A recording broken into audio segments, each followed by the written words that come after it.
Welcome to the Conscious Leadership Podcast. In this podcast, we discuss the how-to of creating conscious leadership for business, life, and the world. With ordinary people doing extraordinary things and being truly in control of their own health, wealth, and happiness. Knowledge plus action with a plan creates magical results.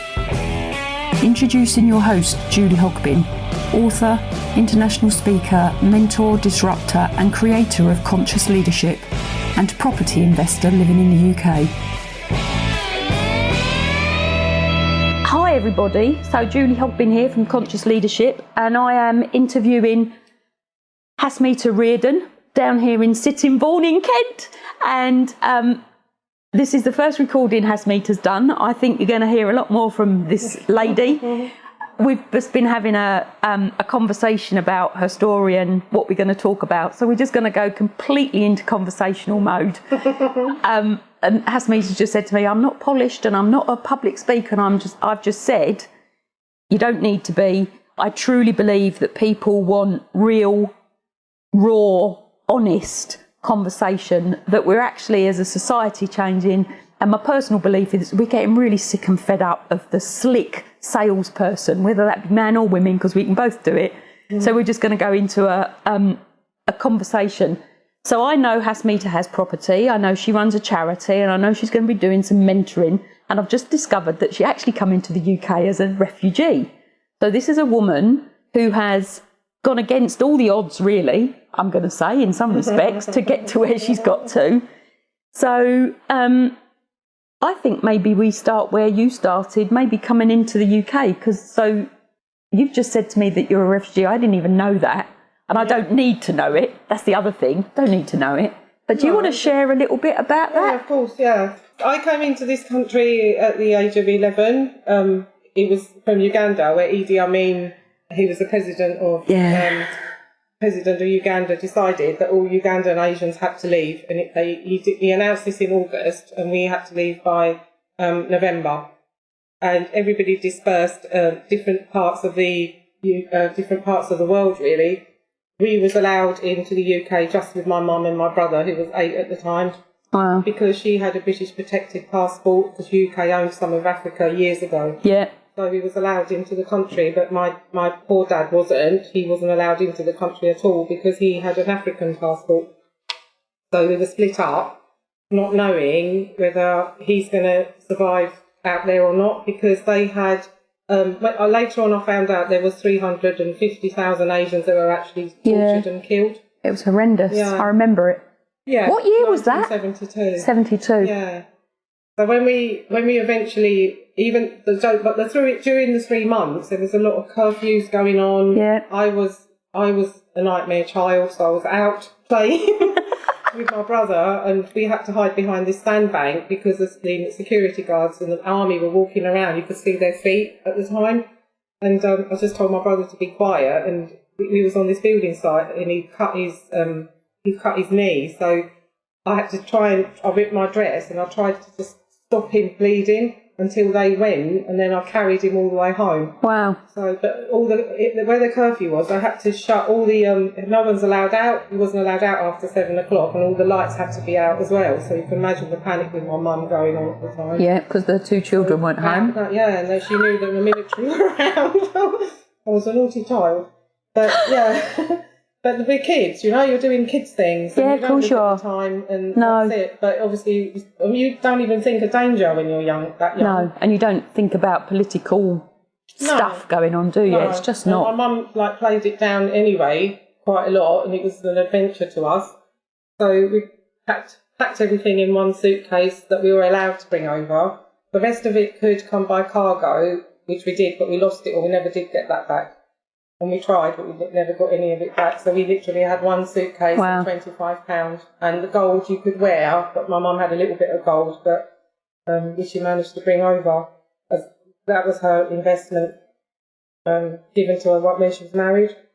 So, yeah, so once we landed at Heathrow in November, I think it was November the 24th, it was about 5-6 inches of snow. I was going to say, what's snow the before. no? I was going to say, what's the difference in the temperature It was awful. It was so cold. I've never felt cold like it because I've never felt cold. No. You know, I lived in a hot country for all of my life, really.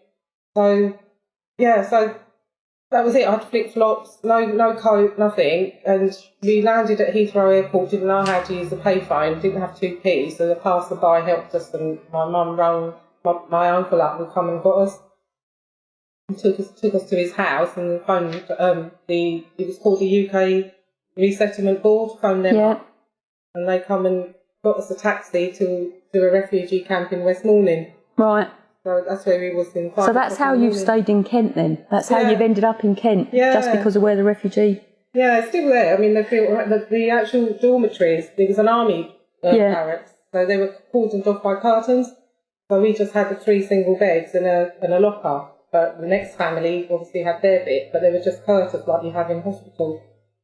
But, so yeah, we landed there 5 in the morning, and I always remember this lady. She had like silvery hair, probably in her late 60s, 70s, like really kind. But although I couldn't speak the language and I didn't understand what she was saying, I knew she was kind.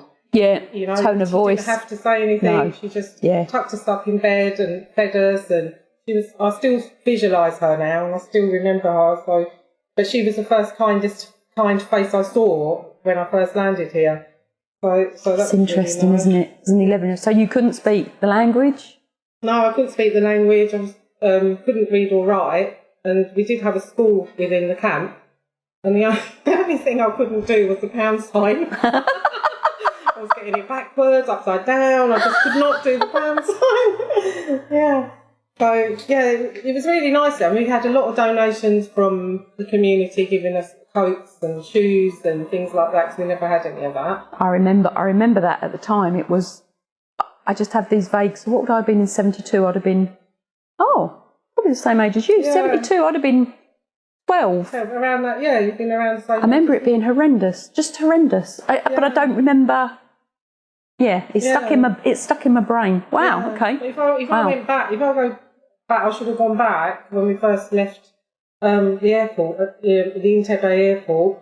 There was a lot of shootings going on. They were killing people at the airport. A lot of bodies. While you were boarding the plane to leave. Yeah, but I didn't know they were dead. My mum said they were sleeping, they were tired, they were waiting for the plane, and she made it into an adventure for us, because obviously she didn't want us to be shocked by all of that or be left with it. So, but she didn't tell us. Maybe she probably only told us about 10 years ago that was the case. It didn't even occur to me. I just got on the plane like you do, quite happy. going to London. It's the interesting thing, isn't it? Children, if as parents, and I'm not a parent, but I know you are. Yeah. If as parents we put the positive messages into our kids' heads, it makes such a difference to the memories and how they then live their life. Yeah, yeah. So she's made it an adventure. Yeah, she made it an adventure. We wasn't affected by it to that point, but obviously we was struggling with the language barrier, the not having no money, didn't know where my dad was. Yeah. So my dad then we found out, we didn't know where he was. We searched for him for 4 months with the help of the Red Cross and all the volunteers within the camp. We didn't know where he was, and then we got a message one day that the Red Cross had found him in Austria. So there was a camp there, so they smuggled him across the border across there. So we found him, and he was alive, but he was presumed dead. Wow. Because so many people were killed. Died. Yeah. And Idi Amin was actually named the human butcher of Uganda. That's what, even today, if you look on the internet, that's what he's called. Because he was such an evil man. What he did to human beings it was just awful. So I don't see this as a bad experience. I see it as I've taken it as a positive, and it's changed my life for the better. So I'm actually glad, and I'm quite thankful for him for throwing me out of the country. I've been thrown out a better place. It's interesting. I wonder what your life would have ended up. I know. I do. If you'd have stayed over there. But I don't think I would have had the mindset that I've got now, because I've lived in a mud hut. That's where it started. I've lived in tin huts. I've lived. The house we lived in there wasn't massive. It was a tiny little flat in a little village. So, but things like investing in property, I don't think would have ever happened. And I would have just got married off, I think, and probably not been happy. Well, that would have been the culture, wouldn't it? It would have been then, I would have accepted it. Yeah, because you wouldn't have known anything different. No, exactly. But I wouldn't have the life I've got now. No. So actually, now I've grown up. Even now, I just think anything that happens in your life happens for a reason. Yeah, and there's I always totally a agree reason. with that. And that you'll find that reason later, although you're going through hurt and pain. Yeah. And you know, my upbringing was okay, but my dad suffered from depression because of this. Yeah. So he wasn't. So I couldn't go off to universities or anything like that because my mum needed help at home like that. So it was quite difficult for him to settle down. And don't forget there are adults having to settle down with language barrier. It's not as easy for them as it is with children. That's for sure. My mum, bless her heart, she went to evening schools to try and learn read and write English. So she gets by. She's good. My dad was quite broken, but yeah, he was bullied at work because it's a, you know, some people aren't very nice. The cultural thing. You've come to this country, you're taking jobs, and there's all that sort of thing. But bless him, he got into a job straight away, and he stayed in the paper mill for 25 years. My mum stayed at Bennett Opie's, which is a cherry factory, for what she probably was there about good 25 years. And they went straight into a job and never, ever, ever claimed housing benefit, never claimed any part of benefits through the country at all. So I wonder how many people do come into the country, because I know there's some bad press going out about, you know, people coming into the country and all the rest of it. I think a lot of people would never take a penny out of the system, for want of a better word, because they've got enough pride and wherewithal and everything else to go out and make their own life, as they would in their own country. Exactly. If that makes sense. Yeah.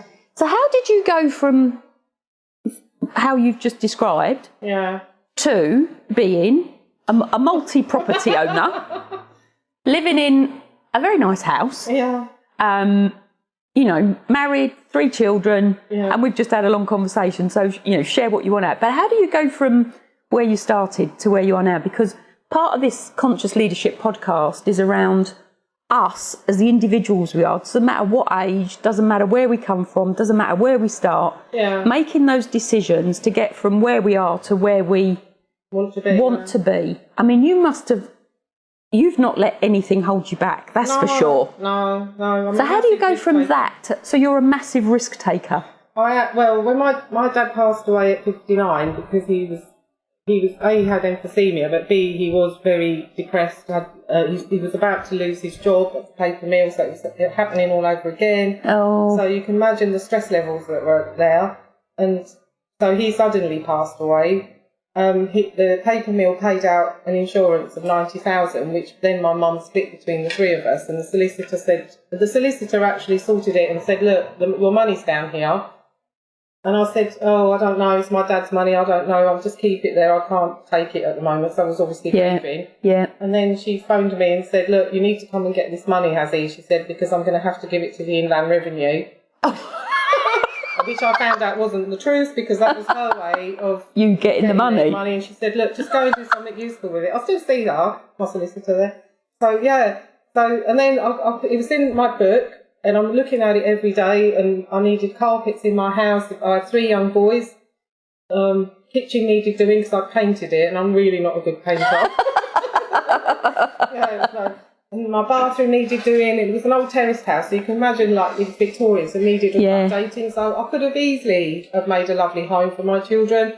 But I thought, no, I'll keep my floorboards. I'll get it later. And I went off on a tangent that now I'm going to invest it in property. My husband thought I'd gone completely loopy, but let me get on with it. So I started on this property journey, found houses, and I had 10 failed mortgages because buy-to-lets wasn't really around at that time. What year was this, roughly? It was 1997. Okay. Not many buy-to-lets at all. Yeah. And then me being a woman on a mission, nobody liked. No. And it was like, oh no, this will go away, it's fine, you know, just go and look. And I went through lots of mortgage brokers, I went through lots of banks, and I just get close and they decline it. every time, 10 times it happened. Do you know why? This I think I think it may have been because it could have been credit rating, because I didn't have a good credit rating, because obviously I was young, 20. I think I was 20. No, I was 32. It could have been the fact that they didn't like the rental side of it. Yeah. It could have been that building society found out that I was going to rent it out. Yeah. Yeah. The buy-to-lets wasn't. And yes, it was all those things. Oh, and also I already had a mortgage, so they didn't like second mortgages. No. But every time there was different reasons. And then the last one was because I owed £27 to Southern Water that I hadn't paid. So I said, I'll pay it, it's fine. And so I paid that. But it was all silly things. And in the end, I thought, my husband said, do you know what, you're putting yourself through all this stress, just give up. I said, I'm not giving up. There's no way I'm giving up. So I went off on one again, and listeners, I think there might be a theme running through here for anybody that wants to get stuff done. Do not give up. Just persevere through.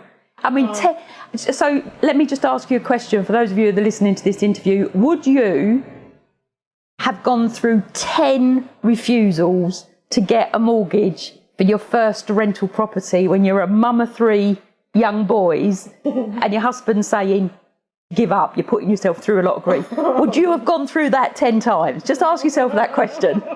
Go on, carry on. I think it's fabulous. Yes, I went down to another mortgage broker company. He said, look, I think we're going to have to go commercial here. Try commercial. So we went through Kent Reliance. My first commercial mortgage. So I was over the moon, but I had to pay £10,000 deposit, 30%, and it was about 8.9% in mortgage rate. So I've got that mortgage, I've got the house, and I had to refurbish it myself. We all mucked in and got it done, and out it went rental. But I used to have £350 a month in rent, and my mortgage was £350. So everything else was done at my husband's wages, just to keep that house going. Yeah. And people still couldn't see what I was doing, and I didn't know what I was doing, to be fair. It's just that I think it was down to security. I was homeless when I come here. We were going from room to room. We were renting like horrible houses, and then we ended up in a council house, which is fine. I'm really proud of that. Brought up in a council house. So I think it was security, not even making money. It was that was my house, and no one was going to take it away from me. So if you bought that in '97, do you still have it? Yeah. Okay. So what did you, if I can ask, what did you buy it for? I bought it for 27,000. And what's it valued at now? 180. I think 185 now. So that's, say it was 30 to 180. That's 30/60. So that's like 30/60. That's 6 times the value now than it was when you bought it. Yeah. From 97 to where are we now? 19. That's in 22 years. So anybody listening to this, and I know Hasmita's going to talk about her mentoring and coaching a bit further down the line. Just think about that. So in 19 years, that property has 6 times itself valued. Haven't said that very well. But it's multiplied its original purchase price by 6 times. Yeah, they double probably every 7 years. Yeah. So think about what that really means if you think about property long term. So I'm a property investor as well. Yeah. I get it. I didn't fall into it until, choose to do it till something like, 2011, 2012. And things went up a lot in price around the Kent area. But getting that first one, even getting one, if that's all you get, if you can get 2, with the increase in value and the younger you start, they still go up. So, please listen to this. Yeah. So fabulous. So, okay. So then what happened? Because I know you run a charity as well, and I'm not saying talk about that now, but... Yeah, then I got 3 properties. Then I thought, actually, there's one each for the boys. That's my dad's money now, utilised. I haven't wasted it. In fact, that 30,000 is back in that book. So it's not wasted at all. And I think the reason I took massive risks is because that money's back in the book. I haven't lost anything. I've got nothing to lose. No. Only, as long as I didn't lose that 30 grand, I was happy. Yeah. So I didn't have nothing to lose. I didn't have any fears. And that's why I thought, well, I've just got to carry on now. So having the three, the equity started raising up, started remortgaging them, and then the buy-to-let market started to come in. And then that was it. I was away because people started believing me then, and I just kept saying, somebody needs to give me a chance. I know what I want to do. Somebody needs to give me a chance. But yes, I was well away, and I started to play Monopoly. Literally, I was remortgaging 6, but buying 6. And my solicitor would be pulling his hair out, and he'd go, "Azzy, what if that money doesn't come in? It'll be fine. It will come in. Just wait, hang it out." So I still see that solicitor. He's still a good friend of mine, and he comes round and sees me a lot, and he still laughs about those times. And he goes, "Oh, I used to really get stressed with you, Azzy." And I said, "Yeah, no, it's fine. Have faith." So again, for me, there's something there about you believed that it was going to happen, so nothing was going to stop you. No, it had to happen because I knew the money would come in, and actually, if I know it's a horrible way of looking at it, but if I bought 6 houses and they fell through, I'm not committed. They fall through. Yeah. And that can happen today, can't it? Yeah, You're not committed absolutely. to buy. So what's the worst that can happen is I'll have to pull out. It cost you a little bit of money. With the solicitors' fees and surveys and stuff. Yeah, he used to do us a deal anyway, so it was all right. But yeah, so that's how I built. That's how he. I mean, my husband. Well, how he's still with me, I don't know. He'd come home and he'd say, "What have you been up to today?" I said, I took the boys out, went to the park, went to the zoo, whatever, and I bought another house." So, and it was just, he said to you, most women go out and buy bags and shoes, you've got to buy houses. So that's how it used to go on. But I was on a mission, and I didn't have a figure in mind where I was going to get to. All I wanted to know is I had security and I was never going to be homeless again. Yeah. Because I won't be now. Even if I sold up, I'd still have at least one house to live in, wouldn't I? Yeah. So yeah.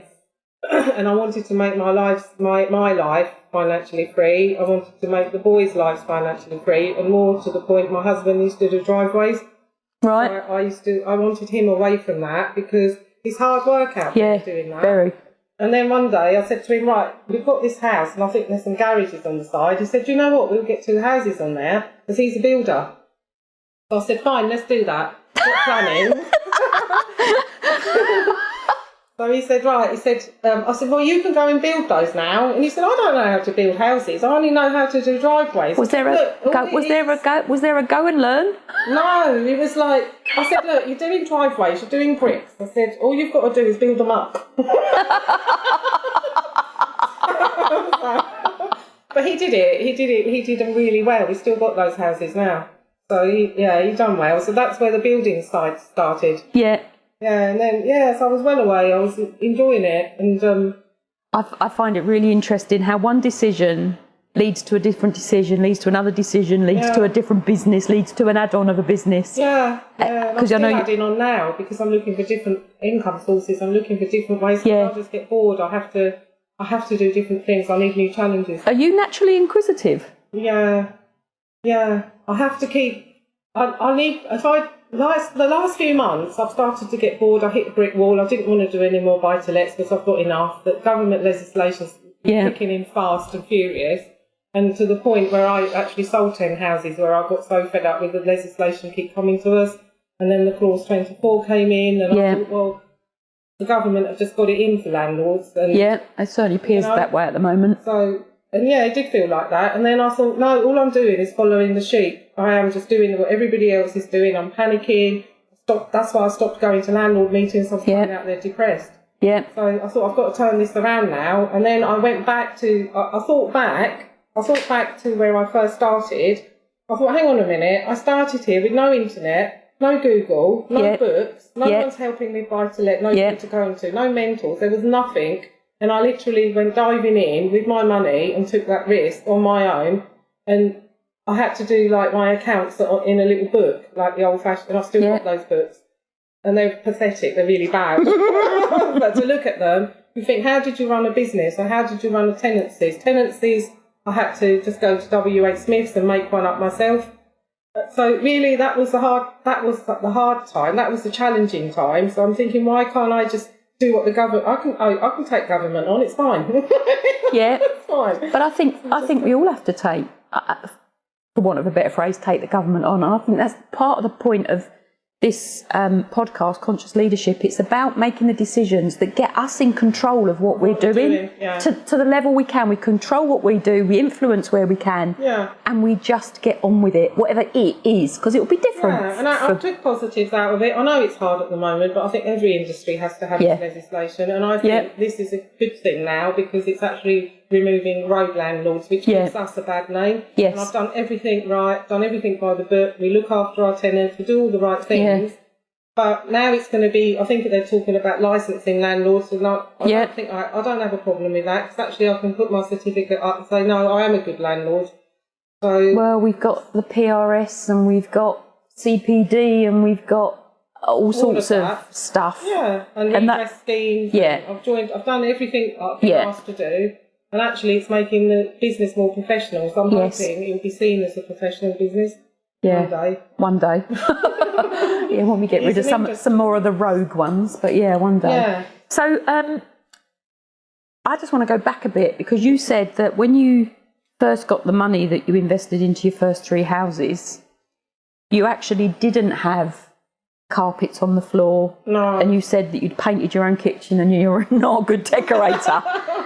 There's something in there for me, because I think we, in this 21st century, for some of us, not all of us, because I've learned a lesson in the last few years about, why have I got all this stuff? I know, yeah. There's something in there for me about delayed gratification. Because, I think any mum would go, I need carpets on the floor for the boys. Yeah. And you didn't do that. No. So what was going on for you? So how long was it before you got your carpets? Probably another year later. When my rental started coming in a bit, I think I went to the local shop and I probably put it on a credit card or something. I shouldn't have done, but no, I didn't. Tell a lie, I didn't. There was a gypsy bloke that used to live in Tenham, and he used to sell them really cheap. I went to him. We went to him and had to deal with him, and that's where I used to get all my carpets, even for my houses. That's where the corded carpets. Yeah, I know. I've done that. Yeah, it's interesting because I just thinking about this. So when the houses that I've ever bought and owned and now have for rental, I have always bought them as complete and utter wrecks. Yeah. And lived in them while whatever the refurb that needed was being done. Oh, okay. So I've lived in the mess and the muck and the mire. Yeah. But I didn't, and I've done that, if you like, for myself, to get myself to a nice position. But I didn't know when I was doing all of that that actually I could have more than one house. I didn't know that. I didn't know that I could have tenants. I didn't know that property was a business. I didn't. Oh, no, not until 2011, 2012. Yeah. I suddenly went, what's going on out there in this big, huge, wide world? Yeah. And how do I get into that to protect myself and to have a mortgage, to have a pension that I actually truly think the government is not going to give us when we get older. The pension age now for women, or for me, I think is now 67. Yeah. But are they going to have that money in 6-7 years' time? Are you going to be able to live on it? No, you can't live on it now. You can't, of course you can't. So there's this whole thing in here about taking control of our own future, which is exactly what you've done, which I applaud. So I think, I do. I think it's fabulous. But I've taken control of my boys' futures as well. See, because they're all set up now. They've all got a house each. Yeah. I helped them with that. So I want them to do well in life, and I want them to have fun. And they still work, don't they, your boys? Because the older son manages my... Well, funny, if I go back last couple of years ago, my husband had his bowel perforated. Oh. So we nearly lost him. Oh. Literally that 2 hours and he would have passed away. Oh, God. Bad. Right. And we just started building some houses, and then I'm thinking, now what am I going to do? I'm never going to be able to build houses, but leave it, it's fine, I'll sort it. And my 2 younger sons said, Mum, don't worry, we'll sort it. And they jumped on it and they started building them. And my older son jumped in the office and he said, don't worry, Mum, we'll sort out the letting side. So the 3 boys just took over and I didn't need to worry. Fabulous. But the day my husband had he came out of theatre and we were sitting in hospital and we knew he was going to be okay. He's ended up with a colostomy bag, which is fine, saved his life. Yeah. So I applaud the NHS. Yeah. Did a fantastic job. Yeah. Really did. And saved his life and everything. But there was the reality check when I was sitting there. The security side of not been homeless, gone away. But I was sitting there thinking, do you know what? I made the right decisions. Although the property's really hard, it's not easy as it sounds. It's been hard. It's been a roller coaster constantly. But the day I sat there and I said to my husband, do you know what? You're laying in hospital, almost passed away. I'm sitting here, I can't go to work, so I'm sitting here keeping you company, which is what I want to do. Yeah. But my money's still coming in. Yes. You know, and I'm still not having to worry, because for a split second I worried, thinking, where's my wages going to come from? I've got to pay for the car park. I've got to pay the bills, because he's the breadwinner in essence. That's how life is. But then, you know, that gave me a massive reality check that I did the right thing. Yeah. Because doesn't matter what happens in my life now, the money's, you earn money while you're sleeping, while you're in, even when he was in theatre, he was earning money, wasn't he? He was in of course, theatre for 8 hours, still got he was earning money. The rent coming in. Yeah. I know when I got into my start of my property journey, I thought I wanted to be, so I remember going into my first mentor, and he said to me, what do you want? And I said, I want to have £17 million worth of property in a year. And I remember him looking at me, and he never said anything at the time. You know, and with hindsight, that's not really what happens. Nothing wrong with the dream. It's a dream. It's still, I'm still not there, nowhere near. But I've got enough to sort my pension out, and I've got enough for an income, which, because I'd given up my job, I was a partner in a firm, gave up my job. But what I realised was my goal, my why, my whatever you want to call it, my purpose, was actually to spend quality time with my parents in their older years. Yeah, which is what I'm doing now. Yeah. So for whatever reason you do it, there's an outcome that, even if you don't know it at the time, it gives you access to. Does that make sense? Yes. So now I'm reinvigorating my whole thing. Because now Mum and Dad are not here. I've done no regrets. Done the thing. Done what I wanted to do. Same as you've done. I do that with my mum. And my mum, do you know what? I don't know how many times a week she says it. She said, you know, if you was going to work, who would look after me? Exactly. Who would take me to hospital? Exactly. And I said, don't worry, I'd sort it. But she's right, because if you've got a 9-to-5 job, you can't do it. You can't do it. No, you can't do it. Yeah, you don't have the freedom when you've got a job as such. Yeah. Okay, so I know that you're going to launch yourself into doing some mentoring and that, but I don't want to talk about that yet, if you don't mind. We can perhaps end on that. I'd love to know, because I know you've started a charity. I know you've got a charity. Yeah. Tell me a bit about that. Because another challenge. Contribution, giving back, it's part of what I do. I provide education for children. I build schools for children as part of my contribution. I give a certain percentage of my income to charities. And you've actually started your own. Yeah, we can't have to do it the whole hog, told you that. So what have you done? When did you do it? I started volunteering for a local charity, and I was on their board and the domestic abuse charity. Right. And because I realised a lot of our tenants were suffering from domestic abuse, and I couldn't help them. Okay. So that's where it all sort of kicked off, but literally. So I started volunteering, learning about it, went on a lot of courses and things. So apart from running the property business, before the boys got involved, I was volunteering as well 1 day a week, doing programmes and projects and fundraising and all sorts of things. And then I decided that the women that was supposedly needed to go to refuge, they wasn't always taking them, and there was a reason behind that. They wouldn't take boys over the age of 12 because they have learnt behaviour from the dad. They wouldn't take... if you have, my first lady was 80 years old, she couldn't go on a train up to Norfolk somewhere, wherever she's been placed, because you don't get a choice if you need to. 80 years old, suffering from domestic abuse? Yeah, the son was abusing her. Social services got involved, and they phoned me, the council phoned me, because I've got a really good relationship with the council.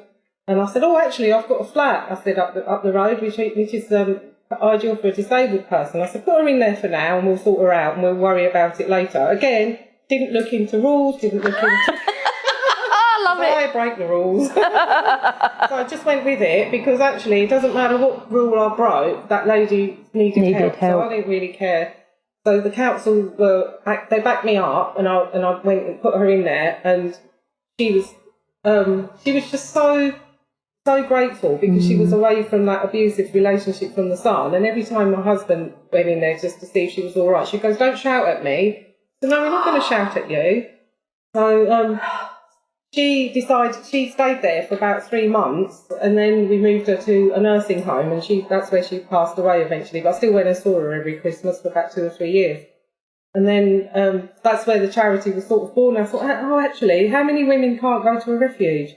How many women have got jobs in their community, have got to leave their jobs, the schools have got to be left, they might have disabled children. Yeah. You know, it's hard to get into disabled schools. There's all these rules around this refuge, and so I went the other way again. I decided to open up a refuge where women could go and stay within their community and break every rule in the book that a refuge has. Rules are for breaking. They're certainly for bending. Some of them you can break. So, But because I decided I wanted to do this, everyone was against it. They said, no, you can't do that. All the refuges are run how every victim has to go outside of their area to keep them safe. There's all this safeguarding. There was loads and loads of stuff. And I said, no, I believe in what I'm doing. I know I'm doing it for the right reasons. But why should a woman, as long as she's safe in that flat, as long as I've done all the safety stuff and she's safe to be in that flat, why does she have to go halfway up the country in a room somewhere and drag her children up there? Because chances are she'll come back. Yeah. Because she's, you know. To the area with all her friends and family. That's it. You're isolated from your friends. You're isolated from your family. You're completely out of your comfort zone. And this is what perpetrators do to you. So now agencies are doing it to you, you know. I'm not saying it's wrong. I'm just saying what I believed in is I wanted that facility. You know, I still have to put women outside of the area if that's the case, but I still wanted that facility. And the challenge and the fight with that, with lots of agencies, charity commission, all that, went on for 4 years. And I continued to pilot that flat in that meantime, just to make a point, just to prove it. But yeah, so in the end, I got my charity status around that, around my thinking, and it's doing really well, and that flat is very rarely empty. As soon as somebody moves out, someone's back in there, and I work really closely with the local authority on that. We put loads of support in, and now the charity's really growing fast. So we have about... What's the charity called? Oh, sorry, yeah, it's called New Leaf Support. Right. So we run projects, and the latest thing... which is different, is I'm doing wellbeing programs now. So once we've worked with the client, sorted the children and everything out, and the support finishes, what I didn't want them to do is be back on their own again or end up in another bad relationship. So what we're providing now is yoga sessions, like a lot of wellbeing stuff, yoga sessions, business mentoring, CVs. We've even fundraised for a treadmill. So we've got one at the local homeless centre where they go down, where they give them a training programme to make them give them self-confidence. We've got the local leisure centre now give us £20. They give them 6 months membership so they can go swimming and in the gym. Oh, okay. So we're doing all of that now, and we're just taking on extra volunteers. So we're not only rescuing them from their abusive homes, we're taking it right to the other end now, where they can actually be independent and not be back again to us, you know. Yeah. So that's... So how many women have you... When did you set that up? When was that? Well, the charity's, I think, about 7, 8 years old now. So we've got a lot of... And I've just employed a support worker. I employed a support worker about a year ago. So that's took on thick and fast now, because we do drop-ins. So at the moment, we're helping 150 clients. And we're only a tiny charity. And we fundraise a lot of our money.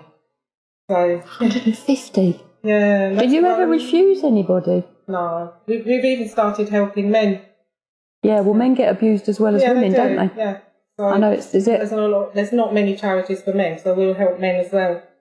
And anybody really. We're not saying, you know, everybody's got a right to help. It doesn't matter which umbrella you fit under. It doesn't matter who you are.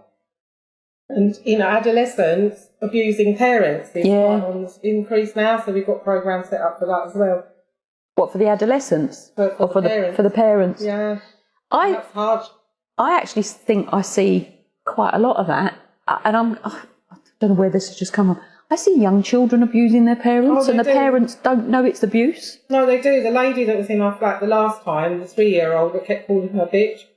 And I said, no, you have to call her mummy. But no, bitch, get me a drink. And she was just doing it because it's normality to her, because that's what she was called by her partner husband. Yeah. So it took a while for him to... He trashed the flat. He was 3 years old. 3 years old. Oh, Bennett. But we just... But, you know, I have to say, I've got a really good team of girls around me, and we all muck in on a team basis. I'm not... You know, they go, oh, you're the boss. I said, I'm not the boss. I'm same as everybody else. We're all in this together because it's all client focused. It's all about the client. It doesn't matter who does what. I mean, even my admin lady, she'll go out and pick up pans and stuff or baby milk or whatever it takes. We'll all muck in and get it done. Yeah. So, and you do need a big team around you to do that. Yeah. My closest friend was the chief exec of a women's aid facility. She's not there anymore. She's actually retired. But I used to hear stories. That's not the right word. She used to tell me odd bits occasionally because I think she was educating me on what happens to women when they're in abusive. And I'm. Sometimes it's horrendous. They can't see it. Yeah. Especially the emotional side, they can't see it, and that's why they don't always come forward because they haven't got a bruise to show me. And I said, no, you don't need a bruise. And it's physical, emotional, financial, sexual, and. Is there one more? Financial, sexual, physical, emotional, and coercive. We've got coercive now. Yeah. Yeah. So five, which people don't always know about, do they? They think abuse is physical. Yeah. When actually, do. And it's not always a man beating a woman. It can be the other way round. Yeah. So. Yeah. So that's quite hard going, but it was another challenge, and I had to see it through regardless. And sometimes I just felt like giving up, thinking it's easier just to volunteer for a charity and let them sort it out. But I can't. I have to have it all. I have to be in the crux of it. So coming back to this, having to have it all, I know you're taking on another challenge now because you said to me earlier that you got a bit bored one day, which makes me chuckle. But you're going to do some mentoring or some... Yeah, I want to do mentoring for women mainly because I know how hard it is, but I want women to be financially independent. Yeah. You know, I've got a brilliant husband, but I don't want to be relying on him. I want to be out there working, you know, getting my own money in. It's all about being financially freedom. And what if I did end up on my own and I was relying on my husband a couple of years ago? What would have happened? So it wouldn't have been, Yeah, so it's a horrible way to think, but it's the right way to think because you need to be financially independent from your husband, and you can be. You don't need to be looked after. You can be financially independent and still be in a loving, good solid, sound relationship. Yeah. I totally agree with you. Or Absolutely if you're a agree with mum, if you know, whatever, or you might not be married at all, you might not be in a relationship, but that doesn't matter. You can still be independent, financial, and look after yourself quite easily. Yeah. Just by being clever with investing, really. Yeah. Okay. So you're doing, I know from the conversation we were having before we started recording, you're going to do sort of 2-3 month programs and then do... Yeah, I'm offering like 3 months mentoring. So at the moment it's like set at £2,000, so we can actually work together for 3 months, get you on the property ladder, and then if you need me still, then I can offer an hourly rate at £100 ad hoc, so that you're not having to have massive financial problems there, you know. Yeah. I'm not out to get loads of money out of people because I know there are courses out there, lots of courses out there charging thousands of pounds. And actually, if you've got somebody hand holding you, you can do it. Yeah. And it's also about saying, look, it's not for everyone. Property is not for everyone, so I'm not going to push it on everyone. You have to be in that right mindset and learn to take the risk and not to worry. It's no good you going to bed thinking, oh, I've got 2 mortgages. You know, I think I owe back something like 5.5 million, but I don't worry about it. It's a building society's problem, not mine. But I will say it's the only debt that I've got, and it's the only debt that earns me money. So you have to think of it as a good debt. Yeah, that's the whole thing, isn't it? There's good debt and there's bad debt. Yeah. Good debt earns you money, bad debt costs you money. Yeah, they earn them money. And again, you know, until you get into this mindset, mind flow, knowledge base, you don't know that there's good debt and bad debt because you think all debt is bad. Debt. Yeah, that's right. Yeah, and it just so isn't. No, it's I know. good debt. Yeah. And focus on good debt, not bad debt. Debt, yeah. And I think people who have that need to have everything, and I've been there, so, you know, listeners, I've been there. I've been there. You know, we focus on this, we've got to have everything now or everything yesterday, and, you know, you've got to keep up with the neighbours or keep up with social media or keep up with what you see in the magazines. You don't have to. No, you can be your own person. Yeah, and there's a real consciousness around making your own decisions to do your own thing in your own way and actually looking after ourselves rather than expecting somebody else to look after. If you start out in property, you will get 10 people saying, oh, it's bad that I had it. People going, what are you doing? It's a bad idea. Yeah. What if you lose that house? What if you don't get, how are you going to do it if you don't get the rent paid? And they're all things that you do worry about, but I didn't even think about it because worry is a forward-focused anxiety. Yeah. Worry is thinking that something is going to happen that might happen, and it might not. No. So it's no good. You've got to do your due diligence. You've got to do all your research and everything, and then see what happens rather than worry about what might happen. Keep 3 months' money in the bank, so that you've got 3 month void period. So you've got that. If the boiler goes wrong, there's contingencies there. But other than that, you'll be fine. The property rental, they rent out all the time. We don't very rarely have empty properties. No, I don't have voids. No, so I've just bought. I run HMOs is my strategy. That's what I do. I love them. I love them to death, which I know some people I've never done don't. that, and I've never understood it either. No, see, I just love them because for me it's less risky. Because if you've got a single let and you've got a void, you've got the whole thing. Yeah. With an HMO, you might have one part of it void, and the rest will cover it. No, that's right. Yeah. So I've never ever done HMOs, and it's never appealed to me, but I'll keep looking into it. So you never know. I might just pop up one day. I'll give it a go. Well, you were saying you're giving serviced accommodation a go, so you have to give things a go. See what fits your strategy. Not for everyone. No, it's not. And actually, I've taken my portfolio now, and I've diversified it to lots of different ways of serviced accommodation. I've got temporary accommodation. I've got houses that split into 2 flats. So that singles can have those, and most of those are with either they've got some sort of hidden disabilities or they've got mental health. You know, so those sort of people won't get rentals. So no, it's harder, that's for sure. Yeah, so those they can manage. Yeah, you know, they've only got a little bit of top up every month, and they can manage it, and they make themselves little homes for a long, long time. And I've got a few of those, which is really nice. I'm getting a real vibe and a real good feeling from you that you give a lot back. A lot back. Because this country gave me a lot. The country gave me a home, give me a freedom, and I started the business. The country didn't help me do it, but I still have to give back because you can't keep taking in life. So that's my my tenants. We do look after those, but charity is the other way of giving back. Yeah. If somebody wanted to get hold of you, if they're interested in your mentoring or your charity or whatever you're going to be doing in the future, money for my charity, mightn't they might give you money for your charity. See, wonderful things come from interviews. How would they get hold of you? There's a website for my charity, which is www.newleafsupport.org. Newleafsupport.org. Yeah. Or I've got a Facebook page as well. On the Facebook, which is run every day, and my mobile number is 07870 612 615. Okay, brilliant. Yeah. So if anybody listening wants to get in touch with Hasmita for anything to do with property or charity, either or, you've got her contact details. So give her a call. I'm going to say thank you because I'm really glad I've done this interview because I feel like I've learned a lot as well. You always learn from everyone. Yeah, you do. Learn for you. Thank you very much. Thank you.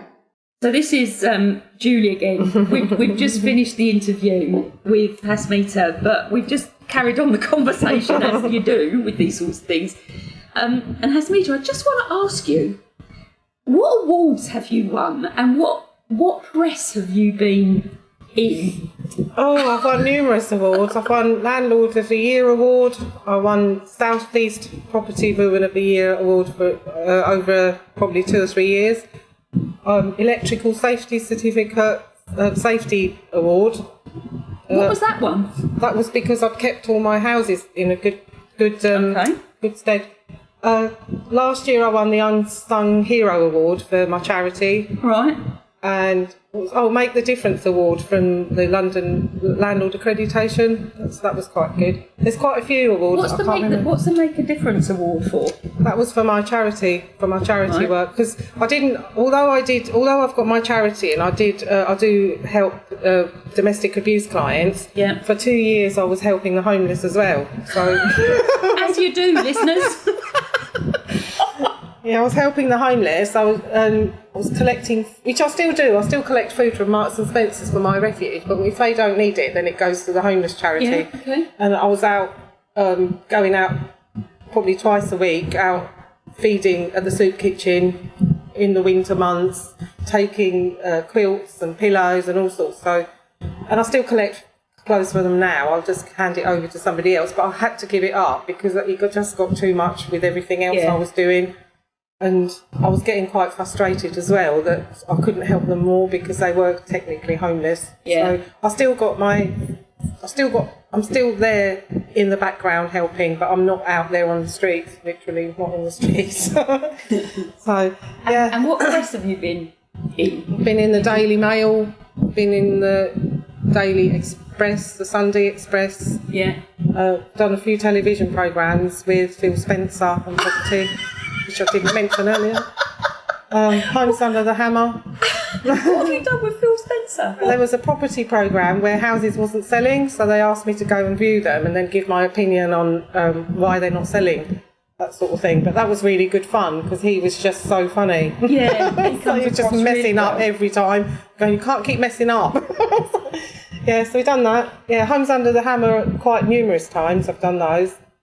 And I've been, funny enough, just been asked to do another property programme called From the Boomerang, where they're going to do council house millionaires.